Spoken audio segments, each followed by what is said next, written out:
name is Leah. I'm the Knowledge Exchange Manager at Women's Shelters Canada, and I'm going to be hosting our webinar today. I'm really excited for this conversation. I think it's going to be really interesting, a really important topic and lots to cover. Before we get into that, I want to start by acknowledging that I'm joining you today from the traditional unceded territories of the Algonquin and Anishinaabe people. Our office, a lot of our work takes place here in Ottawa on those territories, but I know there are people joining us from across Turtle Island today.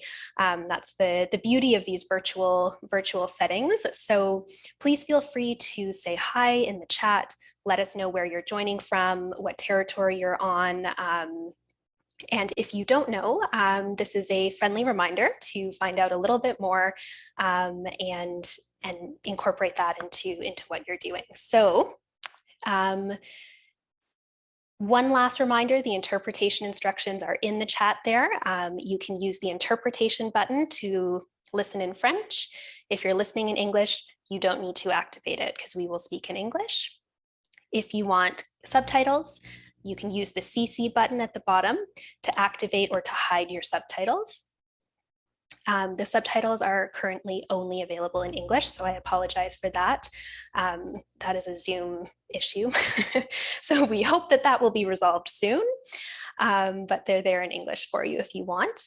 Now, you've probably noticed so far that you can only see and hear the panelists. We have quite a few people here today, and so to keep things, good audio quality for everyone, we're going to limit the video and audio here, but that doesn't mean we don't want your participation. We definitely do.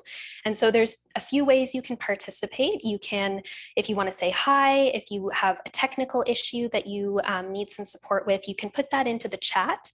And I will try to help you out there, and other folks can see your comments if you send them to everyone. If you have a question for our presenters, please put that in the Q&A box at the bottom of your screen. That helps us just keep track of the questions, and it means we can get to more of them at the end because they're easier to find. So once again, feel free to use the chat. If you have questions, please put them in the Q&A. And just one last note before we jump into things here, we are recording today's webinar. And so if you have to leave early or anything like that, that will be there for you. So as you all know, today our webinar is focused on legal bullying, managing legal bullying or court-related harassment, that kind of thing. And so, as I'm sure everyone here knows, abuse doesn't stop when a relationship ends or when someone leaves. And, the legal system is one of the places where that abuse can continue. And so that's what we're going to kind of dig into today. And to talk about that with us, we have two wonderful presenters. We'll hear first from Kim Newsham, who is the Senior Crown Counsel with the Family Justice Services branch with the Government of Saskatchewan. And then we'll hear from Andrea Bryson, who is the case manager at the Rise Women's Legal Center in British Columbia. So we're very excited to get into this. Before I pass this over to Kim, however, we want to learn a little bit more about all of you. So I've just launched a poll. It should pop up on your screen. You can go through and answer the questions and then submit. We're just curious, of the survivors that you work with, how often do you work with folks who experience legal bullying or court-related harassment? And then have you noticed any changes since the new Divorce Act, the federal one, came into effect this year? Or for those provinces like BC, for example, where there was already a framework similar to the new Divorce Act, has that made a difference? So feel free to take a few seconds, let us know what you think about that, and then we'll see what it looks like. So most people have participated. I'll give it 10 more seconds or so. All right, so I'm going to end the poll and share the results here. So most of you work frequently with people who experience legal bullying or harassment, so about 63%. Another third, about 27%, said sometimes. So most of you have some experience with this for sure. And a little bit of uncertainty around the impact of the new Divorce Act, or the situation has stayed the same. And that might have something to do with the province too, kind of that, whether things are aligned there or not. So that's really interesting. Thanks for participating in that, everyone. That's great to know. So without further ado, I'm going to pass this over to Kim to start your presentation, and then we'll get to questions at the end. So feel free to put your questions in as we go. So over to you, Kim, and I'll get your PowerPoint set up there. Sure. Thanks, Leah. And all right. Can you hear me? Okay, good. I've already given the disclaimer that I'm not as familiar with Zoom. I did want to mention that I'm speaking to you from Treaty 4 territory here in Regina. So as you likely all know, at the time of separation, spouses may be needing assistance in determining parenting arrangements, in dividing family property, including determining who should continue to reside in the family home, child and spousal support, and sometimes even help to address safety issues related to the spouse or a child from a legal perspective. Litigation tactics can be used by the controlling spouse in any of these areas, and whether the spouses are trying to resolve those issues through court applications or using some other out-of-court dispute resolution office. Next slide, please. Here in Saskatchewan, we passed amendments to all of our family law legislation in 2019, which required parties to use some form of out-of-court dispute resolution before they could ask the court to make an order. The goal was to resolve more family law disputes in less adversarial processes. This requirement is being piloted in 2 judicial centers. Parties can ask the court to exempt them from the requirement, and one of the grounds for applying for an exemption is the existence of family violence. I'll talk more about that in a couple minutes. 4 types of dispute resolution options which can meet this requirement are family mediation, family arbitration, parenting coordination, and collaborative law. Regulations set out what training and experience these service providers must have in order to be recognized by our Minister of Justice. All of these service providers are required to take at least 14 hours of training in interpersonal violence. Our Provincial Association of Transition Houses set up a new training specifically designed for family law lawyers and mediators. Prior to these amendments, consultations with stakeholder groups revealed that most service providers did not have any training regarding family violence, and very few practitioners were screening for family violence. Next slide, please. So until March 1st, 2021, none of our family law legislation in Saskatchewan mentioned family violence directly. Under the Divorce Act, you can apply for a divorce based on any of 3 grounds: 1-year separation, adultery, or cruelty, and cruelty is usually interpreted to include family violence, but you have to be able to prove the ground on which you're applying for a divorce. Under our Family Property Act, family violence can indirectly be relevant in situations where, for example, the abusive or controlling spouse is wasting family assets due to an addiction or giving it away for less than fair market value to friends or family. In terms of applications for spousal support, family violence may be relevant in terms of what role spouses played during the relationship. For example, did the survivor spouse do more of the parenting? Was she allowed to engage in paid employment? Were bank accounts and property in both names, or just the abusers? Legislation relating to parenting arrangements was only amended on March 1st, 2021 to expressly require family violence to be taken into account when determining parenting arrangements. Next slide, please. So I know that previous webinars have talked about changes to the Divorce Act regarding family violence, which came into effect March 1st. Our Children's Law Act was also amended to mirror those changes. The case law up until March 1st, 2021, with respect to parenting applications can be summarized as follows. First, the court must consider the best interests of the child. In a 2017 Saskatchewan case, our court stated, quote, "There is a presumption that maximum contact with both parents is in the best interest of the children. The onus is on the parent who seeks to restrict maximum contact to satisfy the court that there is good reason to restrict contact," end of quote. In cases involving family violence, this is still applied. In a 2012 Saskatchewan case called Schick versus Woodrow, our Court of Appeal held that joint custody is the starting place, and the onus will be on the parent who wants sole custody to demonstrate why sole custody is in the child's best interest. I highlight these for you because these two court cases and the findings from these two court cases are not affected by the amendments from March 1st. I also would note that in our adversarial system, it is still up to the party making the claim to provide evidence to support the claim. So for example, if a survivor of family violence is asking the court to make an order for sole decision-making or supervised parenting time based on harm to the child from being exposed to the family violence, it is up to that survivor parent to present evidence of these effects. The court will not take it as a given that the child has been affected by family violence or the abuser's ongoing behaviors. Next slide, please. I'm going to share with you two stories of clients we have assisted in recent years to illustrate some of the ways abusers use litigation tactics. I've changed their names and some of the facts to protect their identities. Carla was in a long-term marriage with Frank. Frank has been psychologically and emotionally abusive to Carla throughout their relationship. For example, Carla discovered cameras installed throughout the house without her knowledge. Near the end of the relationship, there was also an incident of physical abuse.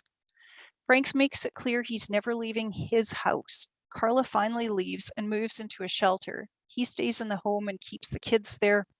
Frank claims that he had no idea where Carla has run off to. So he says he can't allow the children to go with her when he has no idea where the children will be. He prevents Carla from having any contact with the children for almost a month. Next slide, please. Frank and Carla are shareholders of a family business, but Frank runs the business. Although Carla's income tax returns show her earning comparable income in most recent years, she has never actually received anything. The money has always remained in the business in accounts controlled by Frank. Carla applies for legal aid and is denied because she supposedly owns too much property, and last year's income tax return shows her making $45,000. To make matters worse, Canada Revenue Agency pursues Carla for unpaid income taxes for last year, which Frank didn't get around to paying. Carla has several legal issues to resolve now, and she has no lawyer to assist. As they live in Regina, Frank contacts a private mediator without Carla's knowledge, and Carla later receives a bill for half of the anticipated mediation costs. Carla then goes to the Government Dispute Resolution Office as they can waive fees for people with lower income. She completes the intake process. The Dispute Resolution Office now needs Frank to contact them and go through the intake process. Frank does not contact them. Next slide, please. Frank then hires a lawyer who serves her with a divorce petition. Carla has 30 days to respond.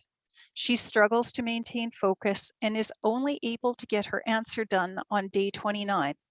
During this month, Frank has taken one of the children to the doctor without Carla's knowledge and alleged that the child has a mental health issue related to the separation and has convinced the doctor to prescribe medication for the child. Carla doesn't think the child has any mental health issue and has not been giving the child medication when the child is in her care. Frank has complained to social services that Carla is putting the child at risk by not giving him prescribed medicine.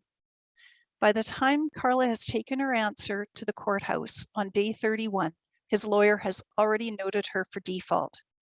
Carla now needs extra permission to open up the noting for default, which she'll get, but it's an extra step and seems to be designed to wear her down. Next slide, please. Frank has also asked that she pay child support and yet hasn't provided his own income information. Carla needs to complete her own financial statement as well as send a request to him to provide his information.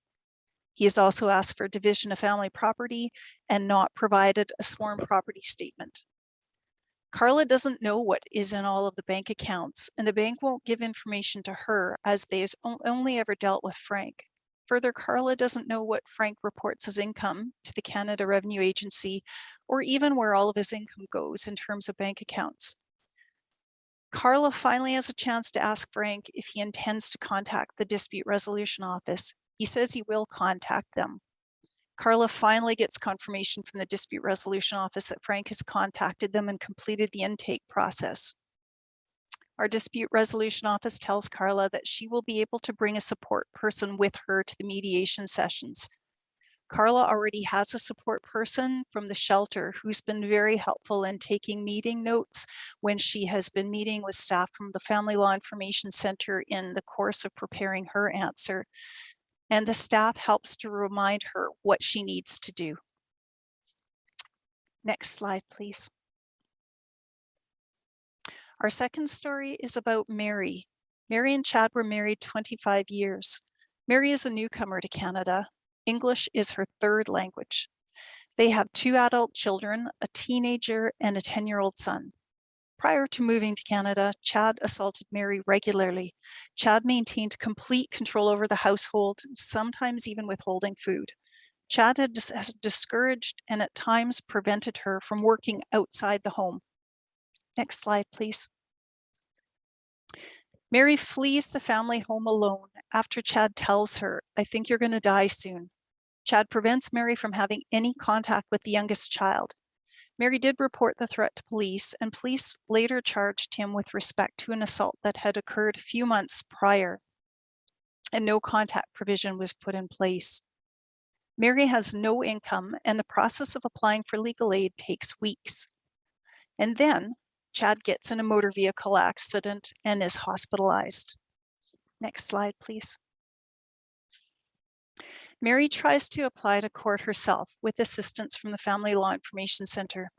Chad requests and gets 2 adjournments. He says he can't prepare from the hospital and he's trying to find a lawyer.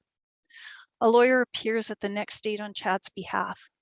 Mary brings one of her older children to court to help her with translation and to be her support person. Support people can be allowed to sit beside a litigant, but they can't make any argument to the court. So Mary, who struggles to communicate in English, is making her arguments to the court against an English-speaking lawyer. Fortunately, Mary's daughter is able to take good notes of what happened at court, which is helpful to her later.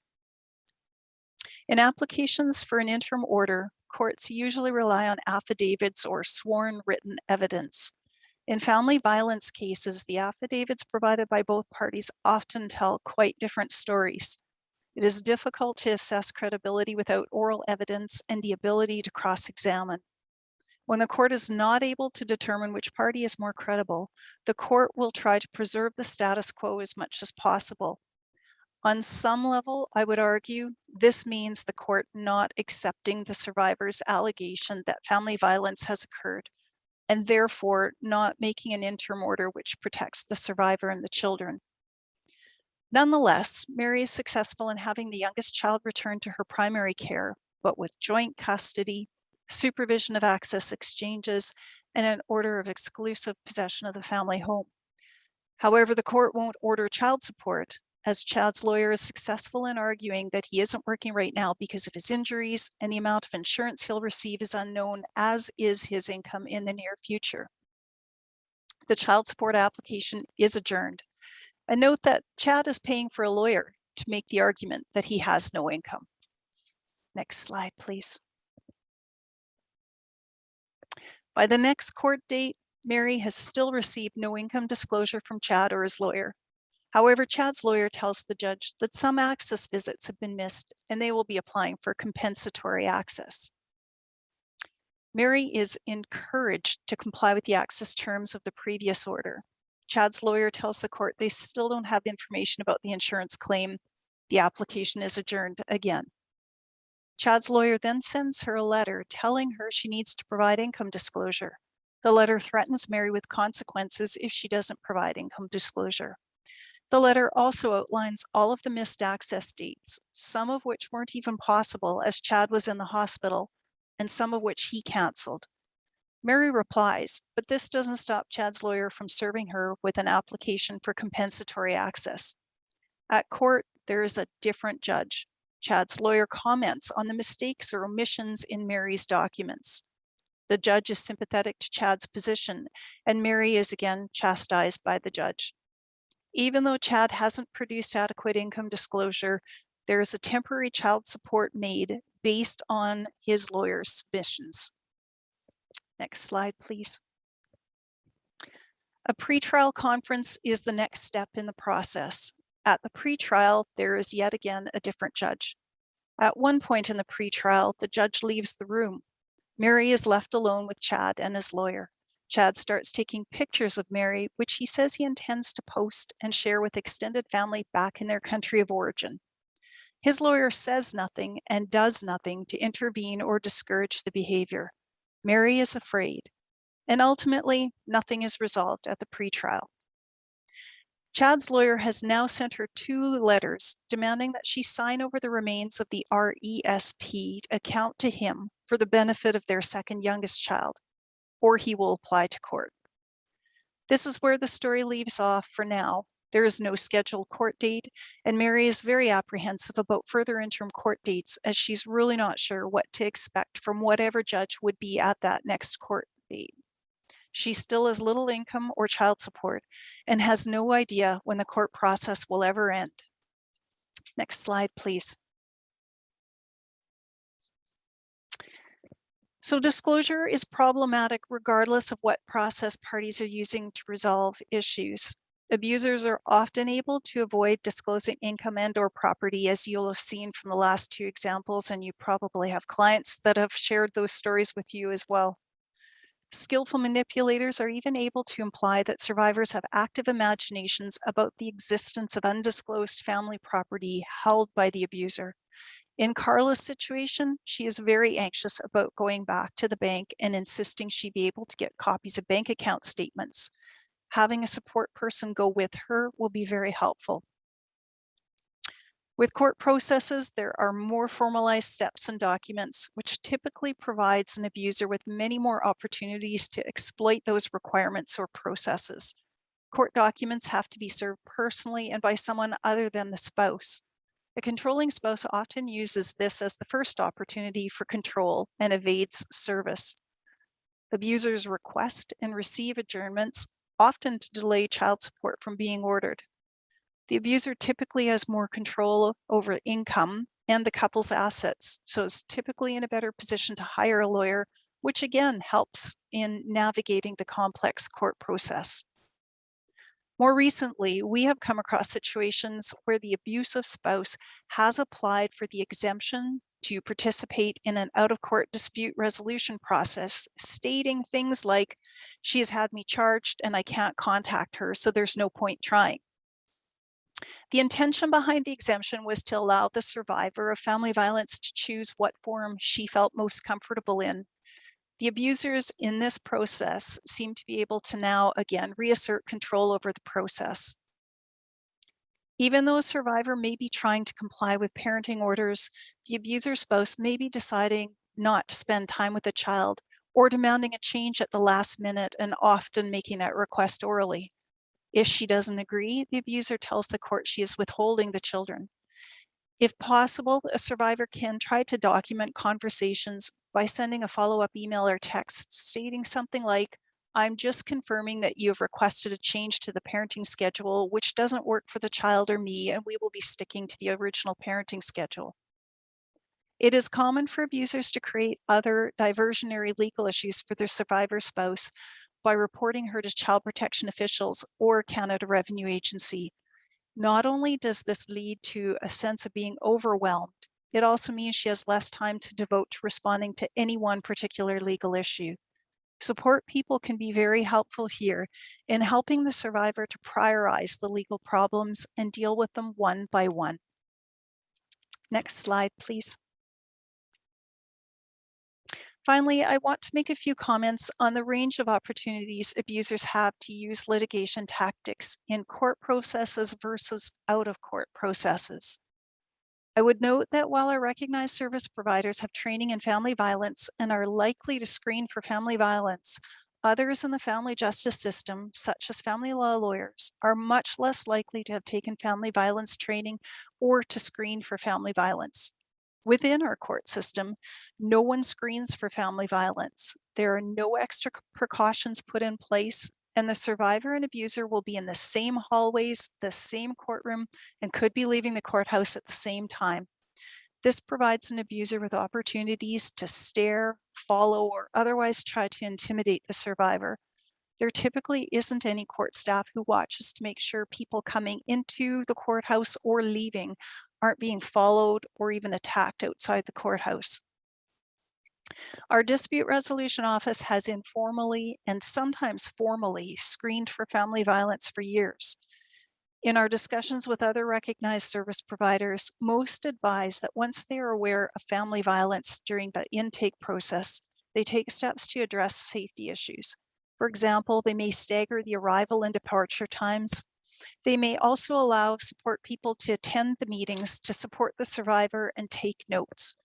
They can conduct meetings from 2 different rooms so that the survivor and abuser are not in the same room. Our dispute resolution office often assigns 2 mediators to work with a family where there has been family violence. I've also seen more than one training advertised in the past 2 years geared to collaborative lawyers about how to safely conduct collaborative law files where there are issues of family violence. I would also note that with mediation or collaborative law, there is always the same service provider who is in a position to recognize patterns of behavior from both parties. Within the court system, parties may have a different judge every time they go to court, and each judge may not know that a party has made the exact same arguments at previous court appearances and done little to follow up. Ultimately, in mediation or collaborative law, the goal is to look forward and develop arrangements that meet all of the needs of the parties, including safety. Whether or not a party's version of facts can be proven is irrelevant. What matters is that a party doesn't feel safe, and any agreement developed needs to address those concerns. With a court-based process, the focus is on what either party can prove and that the facts proven are relevant to the requested order. If a party can't prove violence occurred, she is unlikely to have protections such as supervised access ordered. And last screen, and I'll leave questions to the end and turn it back to you, Leah. Awesome. Thanks, Kim. That was really great, really helpful.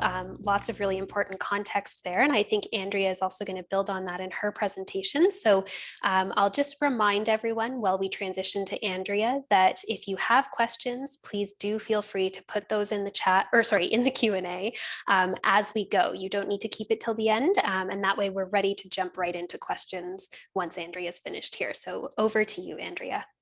Great, thank you so much. I'm Andrea Bryson. I'm the case manager at Rise Women's Legal Center. Myself and the main office of Rise Women's Legal Center on the unceded and ancestral territories of the Squamish, Musqueam, and Tsleil-Waututh peoples. For those of you who might be like me and still learning about the peoples whose lands you occupy, a small piece you can do to help you learn is to follow the nation's social media accounts. You'll be able to learn more about their programs, their needs, and the cool things that they're doing. I myself have spent about 15 years working with mostly women navigating family law and related legal systems. My background is actually in social work, but after the disastrous cuts to legal aid in 2002 in British Columbia, our Law Foundation of BC over the years funded limited roles of lay people like myself, typically called advocates, to navigate areas of law for low-income folks. That is the work that I did for over a decade, mostly out of a transition house before coming to Rise. In that first decade of work, I did a lot of work and advocacy in 3 main areas: legal aid, women with both family law matters and immigration status issues and women who experienced what I called court-related abuse and harassment. I have about 15 minutes. You can read my report if you want to separately, but I'm going to focus on the approach that I took to supporting clients that I think may have made the experience of going through court-related harassment just a little bit less crappy. As someone who works at an organization governed by the rules of the Law Society of BC, I want to be clear that I am not a lawyer and nothing I say is legal advice. Please contact a lawyer in your local jurisdiction if you need legal advice. Andrea, sorry, I'm just going to jump in. If you can go a little bit slower, that Sure. would be great for the interpretation. I will do my best. In 2010, I wrote a report called Court-Related Abuse and Harassment. When I was preparing to write the report, I thought that I was doing something truly groundbreaking and that I would be starting something totally new. On my first day at UBC, I did a literature review to see if anything existed academically, and I was shocked. There was actually a lot of information out there in the world already. There was a lot of information out there on the ways that abusive people use systems that are supposed to be protective to cause harm, not just in family law, but a variety of civil areas, and even surprisingly, a lot of information on this in employment law. When I talk about court-related abuse and harassment, I'm using kind of an old definition from 2010, and I don't know if it's as all encapsulating as it felt at the time. I picked up this definition from Legal Aid BC's website, who developed it based on the report that I wrote, because they say it more succinctly than I did in the report. And Leah's going to put a link to that report in the chat now for those who might want to take a look at it. Basically, the definition of court-related abuse and harassment in family law matters is misusing the court system to make the life difficult for the targeted person, embarrassing the targeted person in court or making them afraid of court, lying in court about things that didn't happen, trying to make things hard for the targeted person because they know that they don't have a lawyer, keeping the targeted person away from their support workers, lawyers, threatening or putting pressure on advocates, lawyers, family members, or friends who are helping them, or using public services like police and child protection workers to make false allegations or to cause the targeted person harm.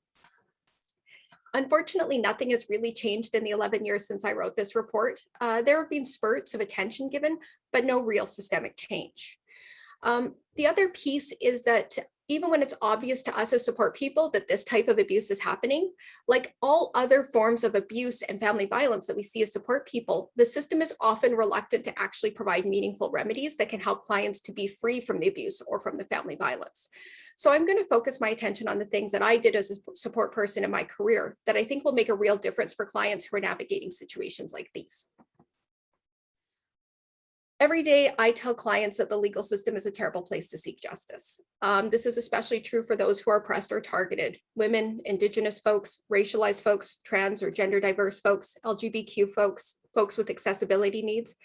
And I don't believe that for clients experiencing court-related harassment or legal bullying, that they can find justice because neutrality favors the oppressor, and the legal system at its core definition is a place of neutrality. In the research that I did, those intersections of oppression were also intersections of abuse, and the use of the legal system to abuse met with those intersections. I've said for the better part of a decade that the legal system was designed by and for judges and lawyers. I amended that position in 2018 when I joined RISE and saw that clearly the system was not even designed for lawyers. In 2020, I felt a little bit smug because the legal system proved me right really fast.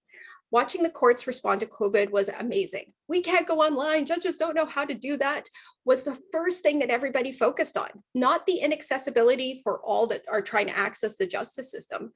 That took a few weeks.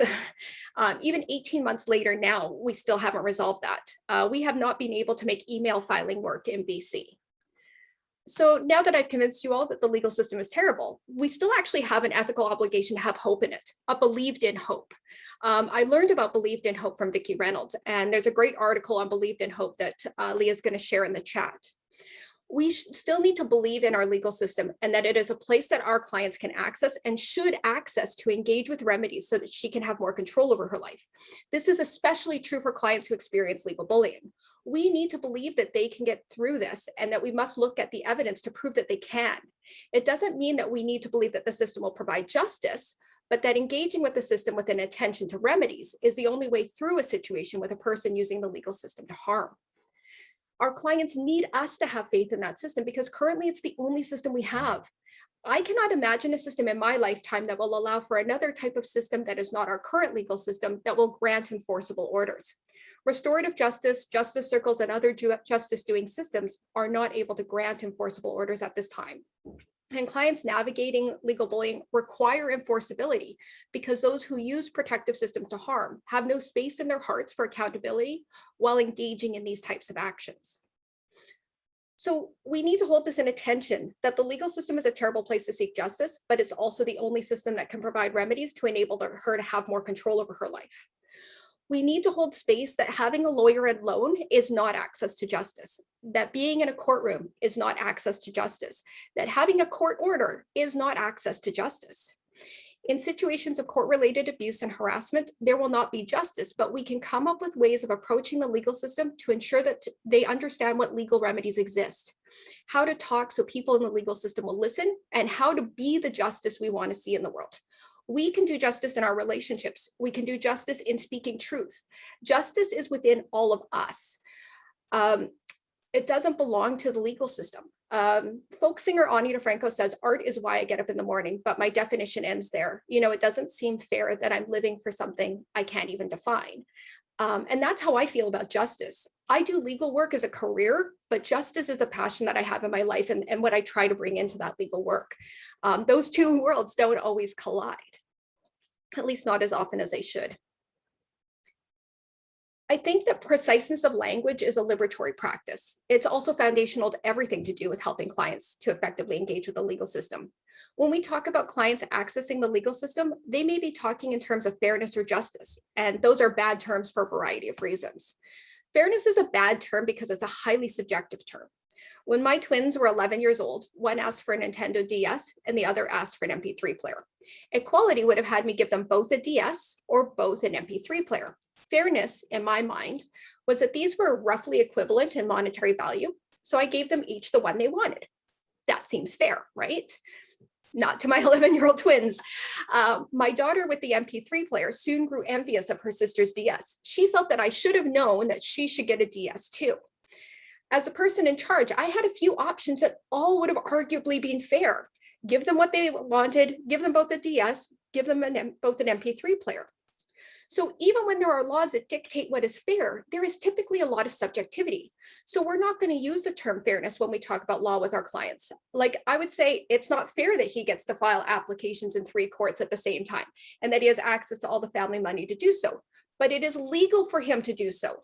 Remedies may not exist to stop this BS, but I agree with you, it is unfair. But when we talk to the lawyer, we need to talk about how to respond effectively to these applications, not on how unfair and how unjust this is, because that's not within the legal system's domain. You've all heard me say that the legal system is a terrible place to seek justice, and I use the term legal system intentionally. I don't use the term justice system because it sets our clients up. We need to eradicate the term justice as it relates to the legal system from our vocabulary. Just like the term custody is eradicated from our legal language in BC. The Divorce Act is now silent on the word custody, and in BC, we use terms like parenting time, guardian, parenting arrangements. So we don't use the term custody because it carries no legal meaning in the legal system in BC. When clients say custody, they get a lecture instead of a path to a remedy that allows her to have parenting time and decision-making. So when we talk to clients, we're not going to use the word justice in the legal system because it carries no meaning there. So what do we use instead? We use terms, oh, am I going too fast again? Yeah, thank you. So what do we use instead? We use terms like remedies. The court can provide remedies to help mitigate problems, like a conduct order to spell out how a party will conduct themselves, a remedy of having someone labeled a vexatious litigant, a remedy of asking the courts for security of costs when appealing, remedies of time limitations and disclosure obligations. We can also use the terms like control. What do clients need to have more control over their own lives? Not what would be fair in their situation. What would be fair is for him to not be allowed to cause her any more harm until he's accountable. But I don't see that remedy happening in my lifetime. But we can talk about what remedies we can engage with to provide her with control over her life. If they're afraid of the opposing party, we can seek protective orders. If he has a history of unsuccessful or abandoned appeals, she may be able to ask for security of costs. These aren't about correcting the past wrongs because the legal system won't do that, but it can take the information gathered from those past wrongs and use it to inform and to ensure future wrongs don't happen. I find that using plain and authentic language about the legal system and helping her to find words to describe her situation that will be heard and understood by others in the legal system as a form of justice. That precise language, the witnessing and being with her in these terrible times, those are all doing justice. Making the legal system do something useful is actually not required for us to do justice. In speaking with clients, I like to create categories of legal system and not legal system. Client safety outside of a protective order is outside the legal system. So how can I support her with that? Responding to another application is within the legal system, but the unfairness of its application is not within the legal system. Leah's going to put a link to an article by Salto legal scholar Val Napoleon. She explains Indigenous law by explaining what law is when she says law is an intellectual process, not a thing. And it is something that people actually do. No system of law ever lives up to all of its aspirations, but a people's collective aspirations provide direction, order, standards, and ethics, and the power of hope. As with all law, Indigenous law contains thinking processes and intellectual resources, and it changes to live in each generation. So if we understand law and justice as something that we all do, as a collection of all of our aspirations, hopes, and ethics, we can do justice in the way that we work with clients. So when clients are raising issues and what they want, instead of saying can or can't, let's talk instead about what's within the legal system and what's not within the legal system. If they want fairness, that's outside the legal system. And as a non-lawyer, we can have those conversations about what does fairness look like. Usually it involves forcing an epiphany, which is not possible. But we can ensure that the opposing party knows that she has support, that he will not win through attrition. What would that look like? We can talk about what she needs to feel like she has control over her life instead of what is fair or what is just. We can talk about the conditions of her life. What is that that's under her control to manage? Like how much time she spends dealing with this. Perhaps as a support person, we can ensure that she has legal support by reaching out on our networks. We might also be able to come up with strategies that help to make this slightly less crappy. Have his email skip her inbox and go to another folder that she only opens when she's got you on the phone. Setting aside dedicated time to deal with his applications, and only that time are strategies we can help them to employ. We are not lawyers, thank goodness. We are here to make the world less terrible for our clients, and don't for a moment underestimate the importance of that. We are here to help clients understand that this system is not designed for them. I often tell clients to imagine the last time they were in a courtroom. Imagine the bench, and the clerks, and the lawyers sitting in front of the bar. Who among these people are like her? And they often feel really heavy in that moment. But I use it as a way of saying that this system isn't designed for them or for me. So we need to ensure that we're doing all we can to meet her needs, because the court will not. For clients who are being bullied by the courts, we can be with her. That feeling that they don't belong is legitimate. And it's okay, because if we can label that oppression, like all oppressions our clients face, we can fight that and combat that with the same witnessing of resistance to oppression, with the same strengths-based focus that we would approach in the rest of our work. The legal system isn't equipped to handle court-related abuse and harassment, just as it's not equipped to handle any other form of abuse or violence. At best, it can give an order, but the impact of that order is widely variable based on so many other conditions. But she is standing up to him. She is refusing to engage with his BS, are two ends of a spectrum that women in this situation may face, and both are just as likely as each other to result in a bad decision, a bad legal decision. But the path that she takes to that bad legal decision defines the injustice for her, how much she loses because of what she loses of herself. This is why it's so useful for us to unpackage her feelings and the approach she wants to take, and to ensure that she's speaking with lawyers in a way that allows them to help her. It's up to us to help clients to understand the law and feel comfortable-ish enough with it. Women may be afraid to talk to their lawyer. They may want to walk away from their rights or entitlements. They may want to fight vigorously. They may have so much desire for justice that just won't be met because we don't live in a just society. We cannot offer justice in the legal system, but we can do justice with our clients by being witness, by being alongside her, and by helping her to find language and remedies to help her to have more control over her life. So plan for and think what can be done at each step to attend to her needs. What would it look like to go into the courthouse? What would make her feel safer? I know that you found the lawyer a little bit difficult to reach. How could we be comfortable to let her know that? Would it be useful for me to talk to legal aid about the policies in matters like this? Can I reach out to our local pro bono organization to see what they think might be possible? You want to give up?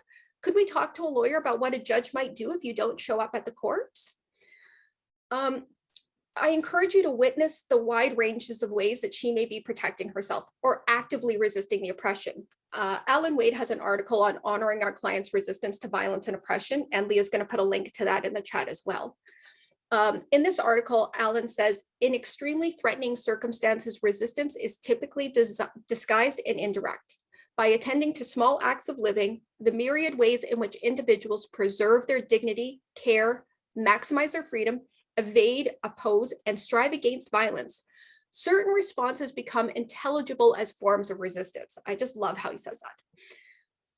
Look at those small acts of living and be inspired by them, and help them to be inspired by their own strengths and acts of resistance. Every moment she spends going to this court and every moment she spends watching Netflix are both resistance to his legal bullying.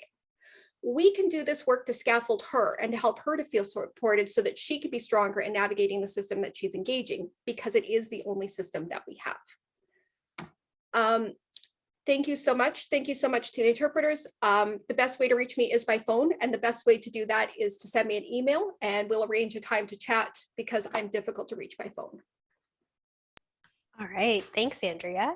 I don't know if you're keeping up with the chat here, but someone mentioned that your passion is evident and beautiful, which is, I think, lovely. So I wanted to share that as well.